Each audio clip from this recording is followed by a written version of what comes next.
Hi అండి అందరికీ welcome back to my channel. నా పేరు సృజన. మీరు కనుక మన వీడియోస్ అయితే ఫస్ట్ టైం చూసినట్లయితే ప్లీజ్ లైక్ చేయండి, అట్లనే సబ్స్క్రైబ్ కూడా చేసుకోండి. ఇది అమ్మ వాళ్ళ ఇంటికి వచ్చిన నెక్స్ట్ డే రోజు వీడియో అన్నమాట.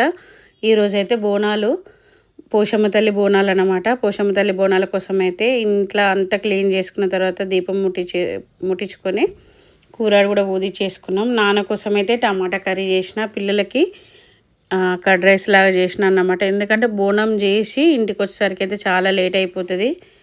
ఊర్లో అందరు కలిసి చేసుకోవాలి కదా. చేసిన తర్వాత పిల్లలకైతే పెట్టేసినాం. అమ్మ ఎప్పుడైనా ఇదే చిన్న చెంబులోనే చేస్తుంది అన్నట్టు. పోషమ్మ తల్లికి, ఎల్లమ్మకు, కొమరేలు దేవునికి, ఎవరికి వాళ్ళకి బోనాలు సపరేట్ అన్నమాట. వాళ్ళకి చేసిన దానిలో వీళ్ళకి చేయొద్దు, అమ్మవారికి చేయొద్దు, ఎవరిది వాళ్ళకే. అందుకోసం అయితే దీనికి చరిత్ర ఉంది. గుండు చెంబుకు చాలా ఇయర్స్ నుంచి, నాకు కొంచెం తెలిసినప్పటి నుంచి అయితే ఇదే చెంబులో చేస్తుంది అమ్మ పోషమ్మకైతే.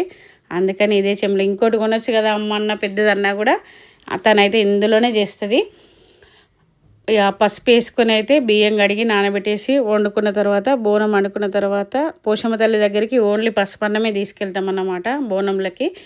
అది చల్లారిన తర్వాత ఒక కప్పులో అయితే పసుపు వేసుకొని మంచి నూనె వేసేసుకొని దాన్ని మంచిగా పూజించుకోవాలి బోనాన్ని.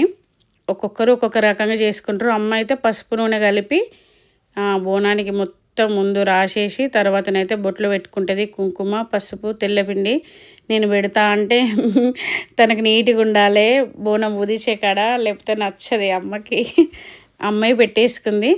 బోనం పైకి ఒక కప్పు తీసుకొని, అంటే దానికి ఏ సెట్ అయితే అది, దానిలోకి అయితే పువ్వొత్తి చేసేసుకొని దాని మీద కొన్ని బియ్యం పోసి నూనె వేసుకుంటేనైతే చాలాసేపు వరకు మెలుగుతుంది, ప్లస్ ఆగుతుంది కూడా. ఇక్కడ బోనం బూదిచుడైతే ఆల్మోస్ట్ దగ్గరికి వచ్చేసింది. మధ్య మధ్యలో అయితే తెల్లపిండిను పసుపు పెట్టేసుకోవాలి. తర్వాతనైతే ఈ పసుపు బోనం పూజించుకున్న తర్వాత ఈ వేప కొమ్మల్ని మంచిగా అల్లుకుంటారు. పెద్ద బోనం అయితే కానీ అమ్మ చిన్నదే కాబట్టి మంచిగా కడిగేసి అందులోనే పెట్టేసి మళ్ళీ ఇట్లా డిజైన్ లాగా వస్తాయి, అందులో పెట్టేస్తే మంచిగా.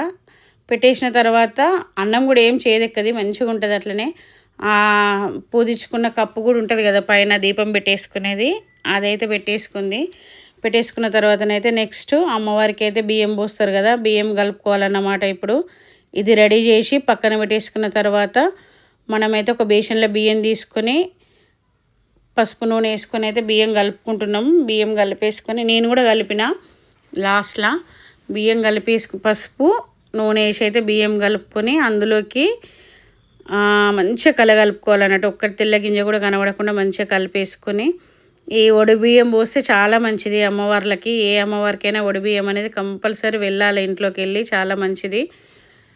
బిడ్డలకు కూడా పోస్తే మంచిది, కానీ మా అమ్మ వాళ్ళైతే వంతన లేదని చెప్పి ఎప్పుడు పోయలేదు. నాకైతే 5 సంవత్సరాలకు ఒకసారి పోస్తే మంచిది ఆడపిల్లలకి.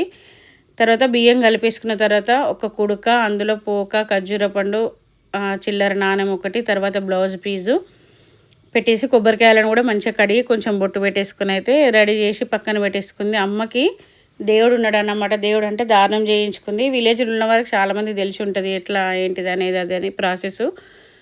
దానం చేయించుకుంది. మేమైతే రెడీ అయిపోయినాం. బోనం మీద అయితే దీపం వెలిగించేసుకొని ఇప్పుడైతే అమ్మకి బియ్యం పోయాలన్నమాట. ఎందుకంటే అమ్మవారికి పోయే కంటే ముందే అమ్మకు పోయాలి. దేవుడు ఉంటే ఇట్లా చేసుకుంటారు, లేదంటే నార్మల్గా అయితే కలిపేసుకొని అమ్మవారికే పోసుకుంటారు.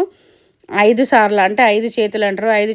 5 చేతులు పోయాలి అమ్మకి ఒడిలా. ఇట్లా నడుముకు ఒక టవల్ చుట్టుకొని కట్టేసుకుంటుంది. అట్లనే ఉంచుకొని అమ్మవారి దగ్గరికి వెళ్ళిన తర్వాత అమ్మవారికి బియ్యం పోసేటప్పుడు అందులో నుంచి ఒక 5 పిరికిళ్ళు తీసి మళ్ళీ అమ్మవారి దగ్గర బియ్యం పోసేటప్పుడు అయితే పోయాలి. ప్రాసెస్ అయితే ఇట్లా ఉంటుంది అన్నట్టు మా సైడ్.